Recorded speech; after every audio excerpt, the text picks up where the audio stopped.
बिस्मिल्लाहिर्रहमानिर्रहीम। Ninth class new mathematics के हवाले से नई वीडियो के साथ हाजिर हैं और आज हम इंशाल्लाह एक्सरसाइज 9.4 को शुरू करने वाले हैं। 9.4 के 5 क्वेश्चन हैं। क्वेश्चन नंबर 1, 2, 3, 4, 5 पाँचों आपके सामने आ रहे हैं। क्वेश्चन नंबर 1 है प्रूव दैट, हमें प्रूव करना है the perpendiculars from the vertices of the base. कोई भी परपेंडिकुलर जो कि बेस की वर्टिसेस से to the opposite sides of isosceles triangles are congruent. ठीक है, तो इसकी जो डायग्राम कुछ इस तरह बनेगी। वर्टिस कहते हैं उस पॉइंट को जहाँ पर दो लाइंस जो है मीट कर रही होती हैं, यानी जहाँ एंगल बन रहा होता है। ठीक है, तो किसी भी वर्टिस से, जैसे यहाँ हम देखें, ठीक है, तो यहाँ जो दो अपोजिट साइड हैं एक ट्राइंगल के, एक आइसोसेलेस ट्राइंगल है, मीन्स कि ये लाइन और ये लाइन इसकी बराबर है। ठीक है, तो द परपेंडिकुलर्स, इससे जो परपेंडिकुलर आ रहे हैं और नेक्स्ट पॉइंट पर वर्टिस पर मीट कर रहे हैं। ठीक है, ये दो वर्टिस हैं, ये दो साइड्स बराबर हैं जिससे दो परपेंडिकुलर लाइंस जा रही हैं और दूसरे वर्टेक्स को टकरा रही हैं। ठीक है, वर्टिसेस जो है वो प्लूरल है वर्टेक्स की। ठीक है, वर्टेक्स वो पॉइंट होता है जहाँ जहाँ दो लाइंस मीट कर रही होती हैं और एक एंगल बन सकता है वहाँ पे। ठीक है, तो ये वर्टेक्स है और दोनों वर्टिसेस हैं और परपेंडिकुलर दो अपोजिट इक्वल साइड से जो परपेंडिकुलर लाइंस आ रही हैं वो यहाँ आ रही हैं।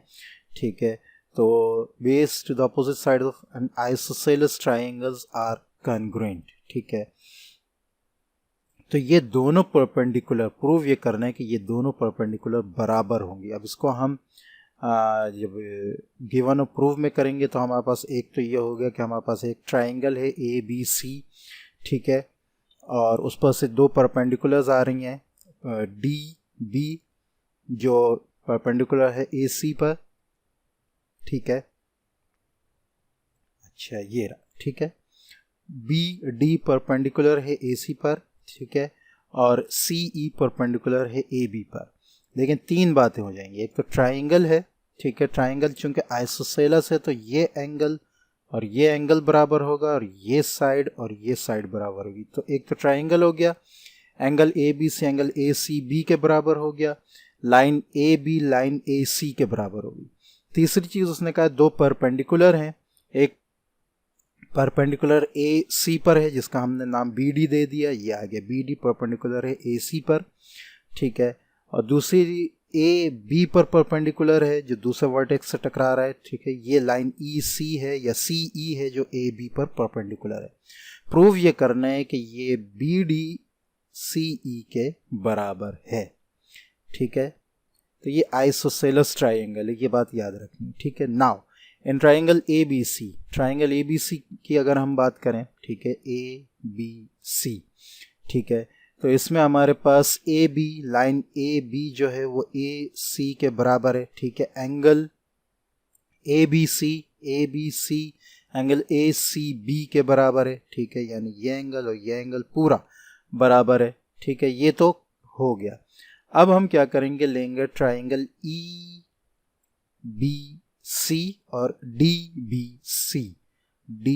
बी सी, यानी ये ट्राइंगल और ये ट्राइंगल। ठीक है, तो ये आपके पास आ गया सारा समय अलग से, ताकि समझ में आ जाए, आपको पिक्चर बना दूँ। ये आ गया आपके पास ई बी सी और दूसरा ट्राइंगल, इसको कॉरस्पॉन्डिंग साइड लेते हैं हम, इसको इस तरह पलटते हैं तो हमारे पास क्या आ जाएगा, डी सी बी। ठीक है, अब आपको हर चीज समझ में आ जाएगी। In correspondence triangle E B C with triangle D C B, ये आ गया ई बी सी, ये आ गया, और डी सी बी या डी बी सी ये आ गया। ठीक है, तो angle E C B D C B के बराबर है, यानी एंगल देखें आप, यहां देख लें बेशक, एंगल ई सी बी बराबर है डी सी बी के। जी, ये होगा ई बी सी। ठीक है, ये हो जाएगा आपके पास, पहले यहां से हम करते हैं। ठीक है, angle E B C is congruent to angle D C B. अब आप देखें E B C D C B के बराबर है। रीज़न इसका क्या, दोनों बेस एंगल्स हैं, ठीक है, बेस एंगल्स हैं मतलब नीचे के एंगल्स हैं जो आपस में बराबर थे, ठीक है। तो जब ये यहाँ से वर्टेक्स इनके ऊपर आया है जो एक ही पॉइंट से आ रहा है, ठीक है, तो मीन्स इस पर जो एंगल बनेगा वो एक ही बनेगा, बराबर होगा, ठीक है। दूसरा है आपके पास angle B E C, B E सी यानी बी ई सी बराबर है सी डी बी के, सी डी बी के। ईच एंगल इस राइट एंगल, दोनों राइट एंगल है, ठीक है। क्योंकि ये परपेंडिकुलर आ रहा है तो इसके ऊपर से जो लाइन आ रही है वो जो है वो एंगल जो आ रहा है वो परपेंडिकुलर ही 90 डिग्री ही होगा, ठीक है। तो आपके पास ये दो चीज़ें हो गई, B E C is congruent to angle C D B, ठीक है। सी ई बी या बी ई सी कुछ भी कह लें, दूसरा बी डी सी या सी डी बी कुछ भी कह लें, ये बीच का साइड ये 90 डिग्री दे रहा है आपको, ठीक है। दोनों राइट एंगल हैं, ठीक है, दो एंगल बराबर हो गए। अब तीसरी लाइन बी सी बराबर है, ये दोनों कॉमन है, ठीक है। तो बी सी कॉन्ग्रुएंट है बी सी के लाइन, ठीक है। लिहाजा ट्राइंगल ई बी सी जिनको हम कॉरेस्पॉन्डेंस में ले रहे थे ई बी सी बराबर हो जाएगा ट्राइंगल डी सी बी के, ठीक है। यही आपने प्रूव करना था क्योंकि अब इसमें दो जो कॉरेस्पॉन्डिंग साइड्स हैं वो आपकी सी ई है और डी बी है, यानी सी ई डी बी, इसी को आपने आगे साबित करना था कि ये बराबर हैं। तो by the congruence of triangles या कॉरेस्पॉन्डिंग साइड्स आर इक्वल, ये रीज़न इसका यहाँ आ जाएगा और आपका ये थ्योरम जो है वो पूरा हो जाएगा, ठीक है। नेक्स्ट आपके पास है prove that if the bisector of an angle, ये बाइसेक्टर आ रहा है, इस एंगल को बाइसेक्ट कर रहा है, ठीक है। Bisector of an angle of a triangle bisects it's opposite side. अच्छा, इफ द बाइसेक्टर, हाँ ये बाइसेक्टर है एंगल की, बाइसेक्ट्स इट्स ऑपोजिट साइड, यानी ये बाइसेक्टर इस एंगल की भी बाइसेक्टर है, इस साइड की भी बाइसेक्टर है, then the triangle will be an isosceles. तो ये ट्राइंगल आइसोसेलस ट्राइंगल होगा, ठीक है। गिवन में आपके क्या आ गया, एंगल 1 एंगल 2 बराबर है, लाइन बी डी सी के बराबर है, ठीक है। उसके अलावा ये साइड बराबर है क्योंकि आइसोसेलस है, ये साइड बराबर, ये एंगल बराबर, ये सारी चीज़ें आप लिख लेंगे, 1 1 बराबर है, ठीक है। और ये लाइन कॉमन है, 3-4 चीज़ें इसमें हो रही हैं, आप कोई सी भी चीज़ उठा सकते हैं पोस्टुलेट बनाने के लिए, ठीक है। यहाँ कुछ चीज़ें दी हैं, हो सकता है हम इसको चेंज करें, ठीक है। तो चूंकि ये सारा गिवन में आ जाएगा, प्रूव ये करना है ABC आइसोसेलस है, ठीक है। अब हम लेते हैं triangle ADB ADC,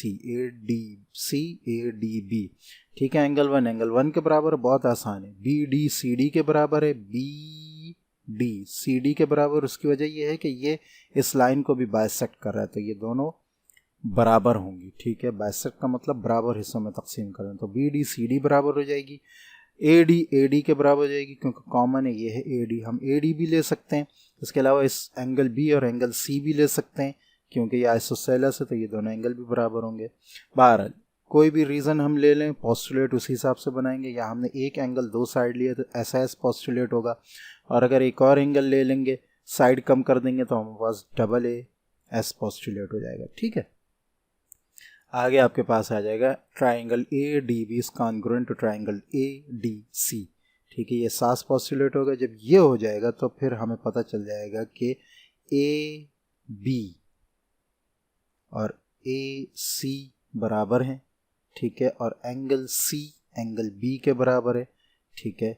hence ABC इन आइसोसेलस, ठीक है। तो ये एंगल C एंगल B के बराबर ही हमें लास्ट में यूँ कहें कि प्रूव करना था, ठीक है। तो फिर हम इसका रीज़न यहाँ नहीं ले सकते, ठीक है। तो हम फिर AD ही लेंगे, ये ज़्यादा बेहतर रहेगा कि हम SAS पोस्टुलेट ले लें, AAS ना लें, ठीक है। तो जब AB और AC बराबर हो जाएगी और एंगल C एंगल B के बराबर हो जाएगा, CB के AB AC के, तो ये आइसोसेलस ट्राइंगल खुद ब खुद हो जाएगा। क्योंकि आइसोसेलस ट्राइंगल होता ही यही है कि उसके ऑपोजिट साइड्स एक दूसरे के बराबर हों और उसी साइड के साथ के दोनों ऑपोजिट एंगल्स एक दूसरे के बराबर हों, hence the triangle is isosceles, ठीक है। क्वेश्चन नंबर 3 आपके पास, prove that an equilateral triangle, equilateral triangle से मुराद वो ट्राइंगल है जिसका तीनों साइड बराबर होते हैं। ये तो यहाँ तस्वीर में थोड़ा सा बड़ा दिख रहा है, लेकिन ऐसे कह लें आप, ये तीनों साइड उसके बराबर होंगे, ठीक है। Triangle any two median are congruent, ठीक है, कोई भी टू मीडियन बराबर होती है। मीडियन किसे कहते हैं? एक ऐसी लाइन जो वर्टेक्स से निकल रही हो और अपोजिट साइड को जाकर उस पॉइंट पर टच कर रही हो कि वो पॉइंट मिड पॉइंट हो, यानी ये साइड और ये साइड बराबर हो, वो मीडियन कहलाती है, ठीक है। तो इक्विलेटरल ट्राइंगल की कोई भी मीडियन हो, चाहे इस वर्टेक्स से आए, चाहे इस वर्टेक्स से, चाहे इस वर्टेक्स से, दूसरे पॉइंट को जब बीच में टच करती है तो वो मीडियन, दोनों मीडियन बराबर होती हैं। दोनों मीडियन का, तीनों मीडियन, अगर हम एक और मीडियन ले लें तो वो भी बराबर ही होगी, ठीक है। तो इक्विलेटरल ट्राइंगल हमें मिला है, ठीक है। इक्विलेटरल ट्राइंगल बेशक हम लिख लें, गिवन में यहाँ लिखा तो नहीं है लेकिन आप लिख सकते हैं equilateral triangle A B C, ठीक है। जब इक्विलेटरल है तो मीन्स कि ए बी बी सी के बराबर है, और ए बी बी सी और ए सी यानी तीनों साइड एक दूसरे के बराबर हैं, और एंगल भी इसी तरह, angle A, angle B, angle C, तीनों एंगल्स बराबर हैं। ये दो स्टेटमेंट आ जाएंगी आपके गिवन में, ठीक है, यानी तीनों साइड और तीनों एंगल आपके बराबर होंगे, ठीक है। अच्छा, उसके साथ साथ बी डी सी डी के बराबर होगा, यानी बी डी सी डी के बराबर है। गिवन ही यही है इसलिए कि मीडियन है, मीडियन दूसरी लाइन को दो हिस्सों में तकसीम करती है। इसी तरह ए ई ई सी के बराबर है, ए ई सी के बराबर है, ठीक है। ये सारा गिवन में आ जाएगा। प्रूव हमने ये करने के ए डी और बी ई बराबर हैं, यानी ए डी ये वाली लाइन पूरी और बी ई ये वाली लाइन पूरी बराबर है, ठीक है। Now in triangle A D C and correspondence triangle BCE, ठीक है। ये ट्राइंगल शेप में इधर उधर हुए हैं, मैं इनको उस तरह बना देता हूँ ताकि आपके समझ में आ सके, ठीक है। देखें, हम ले रहे हैं एक तो ट्राइंगल ए डी सी, ठीक है, ए डी सी, ए आ गया, डी आ गया और सी आ गया, ये तो इसी शेप में। दूसरा है BCE, तो इसमें ई और सी नीचे हैं, ई इधर है, सी इधर है और बी इधर है, ठीक है। इस शेप में थोड़ा सा बड़े बन गए, लेकिन आप ये समझेंगे दोनों बराबर हैं। अब आप देखें, ए सी बी सी के बराबर है, यानी ए सी बी सी के बराबर है, ठीक है। उसकी वजह क्या है कि ये दोनों जो हैं ए सी बी सी के इसलिए बराबर क्योंकि ये दोनों इक्विलेटरल ट्राइंगल के तो साइड हैं जो बराबर हैं, गिवन में जो हमें दिया गया है, ठीक है। एंगल बी एंगल सी के बराबर है, एंगल बी यानी ये आपका पूरा हो जाएगा, एंगल बी एंगल सी के बराबर है, ठीक है। आप इसको ये नहीं लिखें कि एंगल बी एंगल सी के बराबर है, क्योंकि पूरा एंगल जो है वो इनमें से किसी ट्राइंगल का नहीं है, ठीक है। इसका तो हो सकता है, ठीक है, लेकिन इसका ये पूरा एंगल नहीं है, ठीक है, क्योंकि ये बाइसेक्ट हो रहा है। तो आप इसको ऐसे करें, क्योंकि ये यहाँ आपके पास एंगल आ जाएगा, देखिए यहाँ पिक्चर में समझे, एंगल ई बी सी बराबर एंगल डी ए सी के, E B C angle congruent है सी डी नहीं ई B C D A C के, ठीक है, डी ए सी के। अब हम यहाँ देखें, एंगल आ जाएगा आपका ई बी सी बराबर है एंगल डी ए सी के। उसकी वजह यह है कि ये दोनों एंगल ऑलरेडी बराबर थे, ठीक है, ये दोनों एंगल, ठीक है, ये दोनों एंगल ऑलरेडी बराबर थे और फिर ये दो बराबर हिस्सों में तकसीम हुए, क्योंकि बाइसेक्ट हुए, मीडियन है, मीडियन बाइसेक्ट कर रहा है, तो ये दोनों एंगल इनका आधा भी एक दूसरे के बराबर होगा, ये आ जाएगा। यहाँ आप इसको हटा लें बेशक, ठीक है, और ये इसका रीज़न गिवन ही होगा, क्योंकि गिवन यही है कि मीडियन ने इन दोनों हिस्सों का बराबर तकसीम किया है।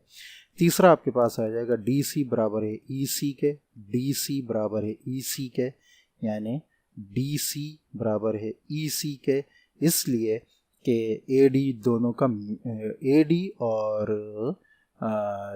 बी ई दोनों मीडियन है, यानी ई सी इसलिए बराबर है डी सी के क्योंकि ई बी और ए डी इस पर मीडियन है, यानी इसको आधे हिस्से में तकसीम कर रहे हैं। तो जब ये दोनों पहले बराबर थे, आधे आधे हुए, तो तब भी ये दोनों बराबर होंगे। ठीक है, यहाँ रीज़न आपका आएगा A D and B E are median. ठीक है, तो लिहाजा ट्राइंगल ए डी सी है, नीचे इतना सारा लिखने की कुछ ज़रूरत नहीं है।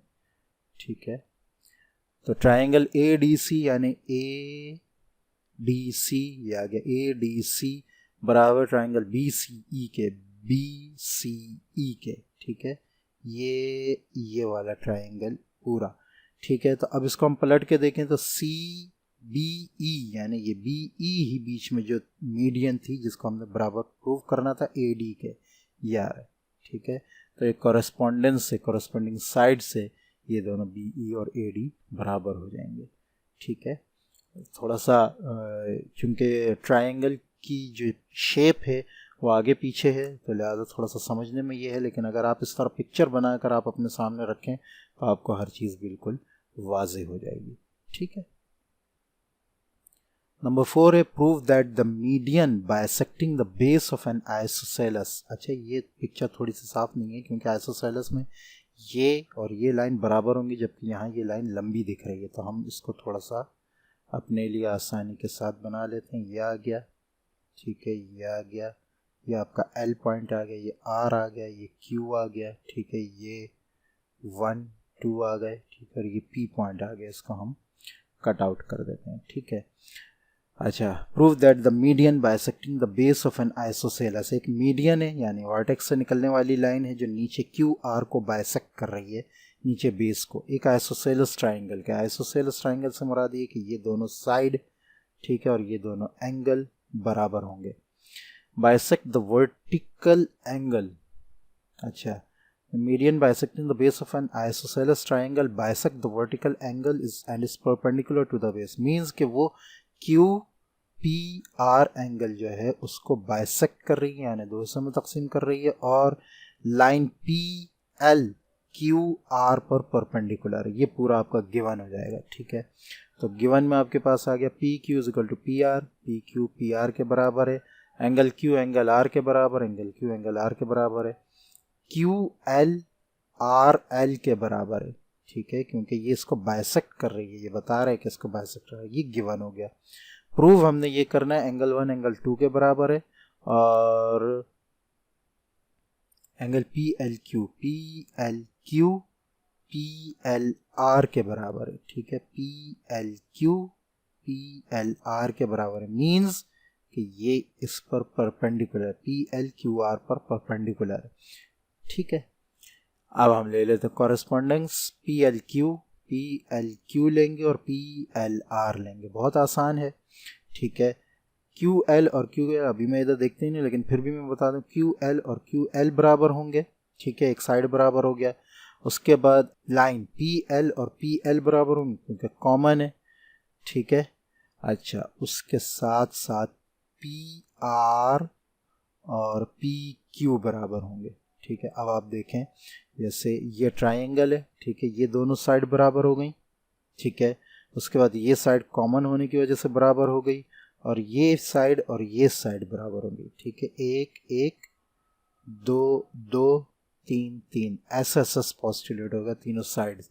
तो लिहाजा ये दोनों ट्राइंगल बराबर, जब दोनों ट्राइंगल बराबर हो गए तो कॉरस्पॉन्डिंग एंगल्स 1 एंड 2 बराबर हो गए। ये तो प्रूव हो गया। ठीक है, और उसके साथ साथ एंगल पी एल क्यू बराबर हो जाएगा पी एल आर के, ये ओ नहीं ये क्यू है, P L Q P L R के बराबर होगा। ठीक है, P L Q P L R के बराबर है और ये बाइसेक्ट कर रहे हैं, तो means P L Q P L R का जो सम है वो 180 डिग्री के बराबर होगा। लेकिन दोनों बराबर हैं, तो हम किसी एक को हटाकर 2 से मल्टीप्लाई करें तो उसकी वैल्यू वही रह जाएगी हमारे पास 180, और उसी 2 से जब 180 को हम 2 से डिवाइड करेंगे, जैसे पीछे हम सप्लीमेंट्स में करते आए हैं, तो हमारे पास एक एंगल की वैल्यू आ जाएगी, चाहे वो पी एल आर ले लें हम, चाहे पी एल क्यू ले लें। ठीक है, जब वो आ जाएगी तो एक 90 डिग्री है तो दूसरा भी 90 डिग्री का होगा। जब दो एंगल किसी लाइन पर 90 डिग्री के बन रहे हैं तो वो आने वाली लाइन जो है वो परपेंडिकुलर होगी। तो hence prove that PL is perpendicular on QR, यही आपने प्रूव करना था। एक चीज़ आपने ऊपर प्रूव कर दी और एक चीज़ आपने यहाँ प्रूव कर दी, ठीक है। नेक्स्ट आपके पास prove that if 3 altitudes of a triangle are congruent then the triangle is equilateral। Altitude किसे कहते हैं? किसी भी ट्राइंगल, ये ट्राइंगल है, ठीक है, इस पर परपेंडिकुलर चलने वाली लाइन, ठीक है, वो कहीं भी चले लेकिन वर्टेक्स पर आ रही है, ठीक है, तो ये ज़्यादा अच्छा है, ठीक है। ये आ गई और ये आ गई, ये आपके अल्टीट्यूड्स हैं किसी भी ट्राइंगल के साइड्स पर। Then the triangle is equilateral, triangle equilateral होगा, ठीक है। तो गिवन हमारे पास क्या है? ADB, ADB is equal to ADC, ADC 90 degree. ये क्यों? क्योंकि ये वो है, क्या नाम है, अल्टीट्यूड है लाइन BC पर, ठीक है। और उसके बाद एंगल BFC, BFC, CEA और BFA, ठीक है। बल्कि आप यूं कर लें कि BFC, BFC, BFA is equal to 90 degree, ये दोनों एंगल हो गए। CEB, ठीक है, अब हम यहाँ से लेने CEB बराबर है CEA के, CBA नहीं होगा, ये CEA होगा, क्योंकि हम एंगल्स जो ले रहे हैं वो ये अपना अल्टीट्यूड्स पे ले रहे हैं। तो इन दोनों एंगल को बराबर करेंगे, इन दोनों एंगल को बराबर करेंगे और इन दोनों एंगल को बराबर करेंगे अल्टीट्यूड के। अब आप कुछ भी नाम दे लें इनको, ठीक है, आपके सामने नाम है तो आपके पास आ जाएगा BEC is equal to AEC, AFB is equal to BFC, ADC is equal to ADB। ये एंगल्स आपके पास आ रहे हैं, ठीक है। अब हम कॉरेस्पॉन्डेंस लेंगे ADB और ADC, ADB ADC को कॉरेस्पॉन्डेंस लेते हैं, ठीक है। अच्छा, प्रूव भूल गए हम, ठीक है, ये लाइनें तो हो गई, प्रूव हमें करना है AB BC AC। ये AB नहीं है बल्कि AD है, ठीक है, ये भी सही कर लें आप। ADBF और सही है यार, लाइंस को बराबर करना, हमने वर्ड इनको लैटिट्यूड्स को नहीं करना, तो ये सही है। AB और BC और AC, यानी ये तीनों लाइंस बराबर हैं। ये आपका ट्राइंगल हो गया, तीनों लाइंस बराबर हैं का मतलब ये कि ये ट्राइंगल जो है इक्विलेटरल हो जाएगा, ठीक है। यही हमने प्रूफ करना है। तो अब हम लेते हैं ट्राइंगल ADB और ट्राइंगल ADC। इसमें AD दोनों कॉमन है या आइडेंटिटी कॉन्ग्रुएंसी है, दोनों एक ही लाइन है, ठीक है। एंगल ADB ADC के बराबर है, ADB ADC के बराबर है, क्योंकि ये इसके ऊपर अल्टीट्यूड है तो यहाँ 90 डिग्री ही बनेगा। ये भी हो गया गिवन में। ABC बराबर है ACB के, ABC BCA, हाँ ये कह लें, यहाँ से ले लें या यहाँ से ले लें।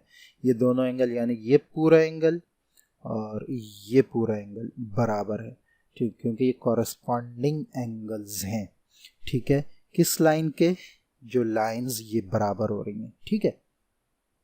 तो लिहाजा ADB ADC के ट्राइंगल बराबर होगा। जब ये बराबर हो गया तो AB और AC खुद ब खुद बराबर हो गई, क्योंकि कॉन्ग्रुएंस जो ट्राइंग का क्या नाम है अपना कॉरस्पॉन्डिंग साइड्स हैं, ठीक है। अब हम ट्राइंगल ले लेते हैं। पहले हमने लिया था ABD और ADC, ठीक है। अब हमें इस ट्राइंगल को प्रूफ करना है, ठीक है।